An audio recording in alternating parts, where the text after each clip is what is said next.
অসীম দয়ালু এবং পরম করুণাময় মহান আল্লাহ তাআলার নামে শুরু করছি।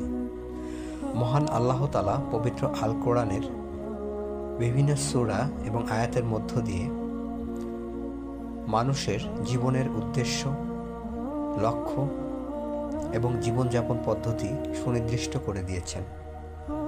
আপনি আপনার প্রতিটি কাজের ক্ষেত্রে উদ্দেশ্য হিসাবে নির্ধারণ করবেন আল্লাহ তাআলার সন্তুষ্টি। আপনার সমস্ত সম্মান আল্লাহর জন্য নির্ধারণ করুন, তাহলেই সেটি সুদূর স্থায়ী হবে। একজন মুমিন হিসাবে আল কোরআনের অর্থ বা নির্দেশ উপলব্ধি করবেন তখনই যখন আপনি আল্লাহ তাআলার ব্যাপারে পরিপূর্ণ আস্থাশীল হতে পারবেন, আর তখনই আপনি হতে পারবেন পরিপূর্ণভাবে মানসিকভাবে শক্তিশালী। আপনি এটি উপলব্ধি করবেন, আপনি যদি মানুষের মধ্যে শক্তিশালী হতে চান তাহলে আপনাকে আল্লাহ তাআলার উপর তাওয়াক্কুল করতে হবে। আপনি যদি প্রকৃত ধনী হতে চান তাহলে আপনার নিকট যে সকল বিষয় আছে তা ভুলে আল্লাহ তাআলার কাছে যা আছে তার প্রতি আস্থাশীল হতে হবে। আর আপনি যদি মানুষের মধ্যে সবচেয়ে বেশি সম্মানিত হতে চান তাহলে আল্লাহ তাআলাকে ভয় করতে হবে। এমনকি বিদায় হজের ভাষণে মহানবী সাল্লাল্লাহু আলাইহি ওয়াসাল্লাম স্পষ্ট করে বলেছেন, তোমাদের মধ্যে সেই সর্বশ্রেষ্ঠ যে আল্লাহ তাআলাকে সবচেয়ে বেশি ভয় করে। মানুষের অন্তরের ব্যাধি হচ্ছে সবচেয়ে বড় ব্যাধি, এবং কোনো অন্তরে যদি এই ব্যাধিগ্রস্ততা থাকে তাহলে মানুষ স্থায়ীভাবে ক্ষতিগ্রস্ত অবস্থায় থাকে। আর আল্লাহ তাআলার প্রতি ভয়, আল্লাহ তাআলার উপর ভরসা, আল্লাহ তাআলার কাছে আত্মসমর্পণ মূলত অন্তরের সকল ব্যাধি নির্মূল করে দেয়। আপনি যখন আল্লাহ তাআলার উপর পরিপূর্ণ ঈমান আনেন তখন আপনি এটি উপলব্ধি করেন যে সকল শক্তি আল্লাহ তাআলার হাতে। অর্থাৎ একজন ঈমানদার ব্যক্তির মনে আল্লাহ তাআলা ব্যতীত অন্য কোনো ভয়, ত্রাস, অস্থিরতা, ক্ষতির সম্ভাবনা ইত্যাদি স্থান পেতে পারে না। প্রকৃতপক্ষে আল্লাহ তাআলার প্রতি ঈমান একজন মানুষের পরিপূর্ণ মানসিক সুস্থতার উৎস।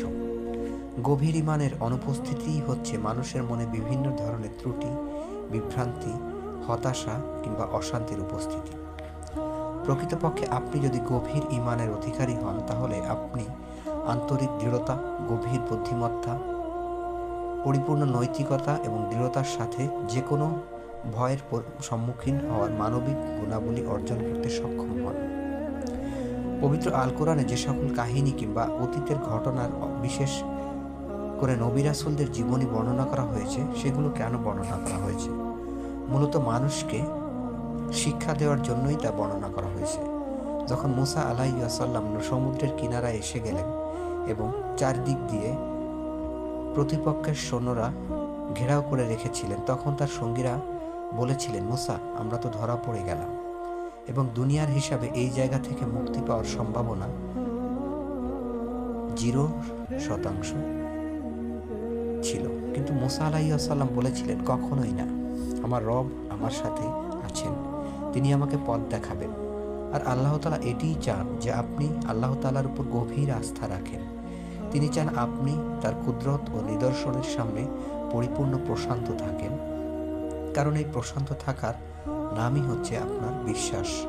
এজন্য মুমিনদের একটি গুরুত্বপূর্ণ গুণ হলো সে আল্লাহ তাআলার সাহায্যের বিষয়ে পরিপূর্ণ আস্থাশীল হবে।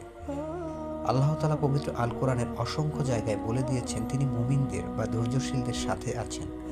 প্রকৃতপক্ষে আল্লাহ তাআলার উপর আপনার আস্থা বা বিশ্বাসের ক্ষেত্রে গুরুত্বপূর্ণ শিক্ষা হলো আল্লাহ তাআলাকে ভালোভাবে জানা।